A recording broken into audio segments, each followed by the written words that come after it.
Halo teman-teman, apa kabar? Gimana kabarnya? Tentu saja baik kan? Nah, hari ini aku akan mengajak teman-teman untuk membaca sedikit ilmu yang ada di WhatsApp dan itu bermanfaat buat semuanya.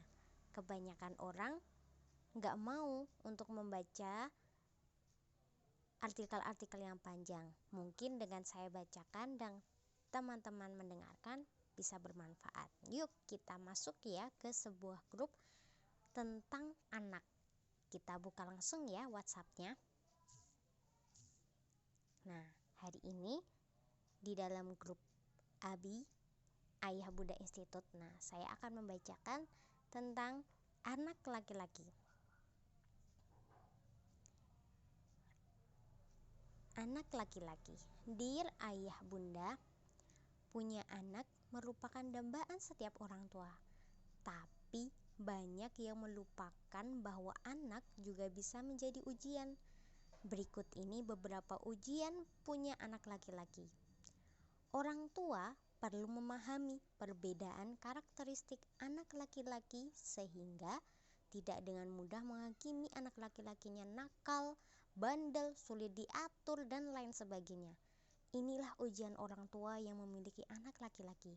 Semoga orang tua bisa menikmati ujian ini dan menjadikannya hal yang patut disyukuri. 1. Anak laki-laki memiliki kemampuan motorik yang lebih kuat. Mereka bisa memanjat, berlari, melompat, dan beraktivitas terus-terusan seolah tak pernah kehabisan energi. Orang tua tak perlu banyak melarang, apalagi terus-terusan menyuruh putranya untuk diam dan tinggal di dalam rumah. Aduh, anak laki-laki saya badung, tiap hari kerjanya main terus gak mau disuruh diem. Itu bukan karena dia badung bunda, melainkan karena putra kita memerlukan aktivitas yang banyak. Pastikan mereka menyalurkan energinya yang begitu besar dengan cara bermain bersama teman-teman yang baik, sehingga begitu mereka memiliki waktu untuk duduk manis, mereka akan melakukannya karena kebutuhan untuk menguras energinya telah diberikan oleh orang tua. Banyak orang tua yang membelikan game agar anak laki-lakinya tenang, padahal bermain sepak bola atau layang-layang serta permainan outdoor lainnya akan lebih menyehatkan fisik dan jiwanya. Nah tuh, yang kedua, anak laki-laki lebih menyukai permainan yang agresif, penuh tantangan, bahkan menjurus bahaya. Oleh sebab itu, anak laki-laki terkadang suka melempar mainannya, adu fisik, serta bermain kasar dan tertarik bermain dengan kelompok yang lebih besar dan aktif. Ya ampun nak, jangan main pukul-pukulan berbahaya. Coba beri wadah untuk ia bebas bermain kasar. Misalnya buatkan sasak tinju. Dia tidak boleh meninju orang lain, tapi boleh meninju guling yang digantung di depan pintu kamar. Atau daftarkan ia mengikuti silat, kungfu, atau bela diri lain sehingga ia memiliki kanal menyalurkan agresivitasnya. Yang ketiga, secara kesehatan, anak laki-laki lebih besar resiko mengidap hernia karena adanya rongga di daerah selangkang akibat turunnya buah pelir. Hal ini terjadi ketika bayi masih di dalam rahim. Demikian juga penyakit asma yang bisa terlihat sejak masih kanak-kanak. Beda dengan anak perempuan yang biasanya baru terlihat asmanya setelah remaja. Keempat, anak laki-laki juga cenderung ingin selalu menjadi objek perhatian.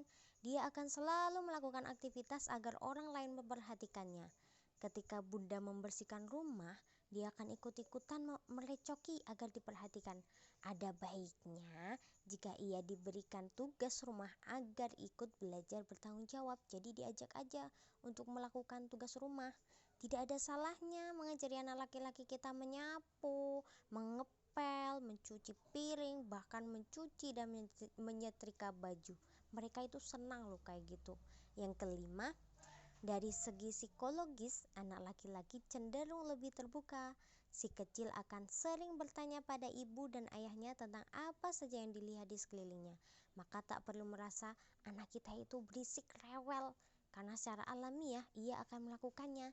Semakin orang tua membentaknya untuk diam, anak akan kehilangan kreativitas dan keberaniannya untuk terbuka. Yang keenam, anak laki-laki memerlukan panutan pria yang baik dalam hidupnya, terutama sosok ayah. Meski banyak ayah yang tak patut menjadi sosok panutan, namun setiap anak laki-laki membutuhkan sosok laki-laki dewasa yang baik untuk ditirunya. Yang ketujuh, anak laki-laki sering kali diajarkan oleh lingkungan sosial untuk tidak menunjukkan emosi mereka.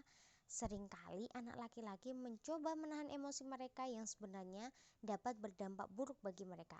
Anak laki-laki tidak boleh menangis ya, itu namanya cengeng. Padahal tentu saja anak laki-laki pun bisa merasa sedih dan meneteskan air mata. Orang tua perlu memberi arahan bagaimana cara menunjukkan emosi yang baik. Jangan sampai putra kita selalu menahan emosinya di dalam dan akhirnya ia tumbuh dengan emosi yang tidak stabil. Setiap orang tua perlu mengingat bahwa anak laki-laki atau perempuan keduanya merupakan titipan Allah SWT, bukan milik kita. Dengan mengingat hal ini, insya Allah kita akan terjauh dari perbuatan zalim pada anak. Karena anak adalah titipan Allah. Semoga Allah menjadikan kita orang tua yang mampu mendidik anak dengan baik dan sesuai fitrahnya. Nah, itu dia. Semoga bermanfaat buat Bapak Ibu semuanya yang ada di seluruh dunia ini. Dan jangan lupa jadi orang tua yang baik buat anak-anak kita. Oke, itu dulu ya.